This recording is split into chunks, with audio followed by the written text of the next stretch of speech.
بسم اللہ الرحمن الرحیم۔ حضور صلی اللہ علیہ وسلم کے معجزات میں سے عظیم معجزہ معراج ہے۔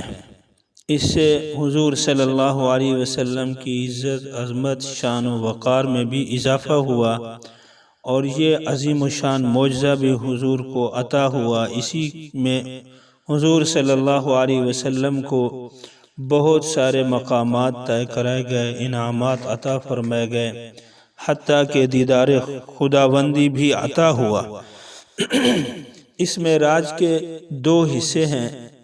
پہلا حصہ جسے اسراء کہتے ہیں، خانہ کعبہ سے حضور صلی اللہ علیہ وسلم نے جو سفر شروع فرمایا، بیت المقدس تک پہنچے، براق سواری پر سوار ہوئے۔ اس سفر کو سفر اسراء کہتے ہیں۔ یہ زمین کا سفر ہے، اور زمین سے آسمانوں کا جو سفر شروع فرمایا، اس سفر کو معراج کہتے ہیں۔ یہ سفر عرش تک ہوا۔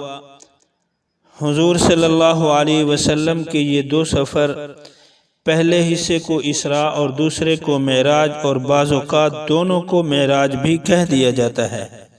بہرحال اللہ رب العزت نے آقا نامدار محمد عربی صلی اللہ علیہ وسلم، تاجدار ختم نبوت کو فرش سے لے کر عرش تک سیر کرائی۔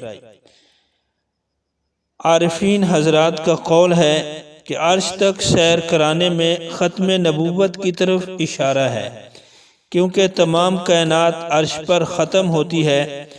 کتاب و سنت سے عرش کے بعد کسی مخلوق کا کوئی وجود ثابت نہیں ہے۔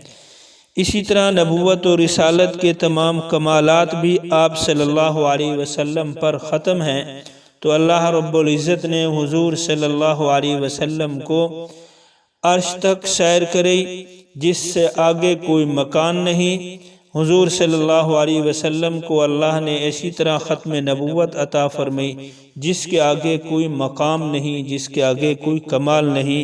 معراج حضور صلی اللہ علیہ وسلم کی ختم نبوت کی طرف بھی واضح اشارہ ہے۔ دعا ہے اللہ تعالی ختم نبوت کے لیے ہمیں کام کرنے کی، اس کام کو سمجھنے کی اور اس پر عمل کرنے کی، آگے پہنچانے اور سمجھانے کی توفیق نصیب فرمائے۔ آمین آمین۔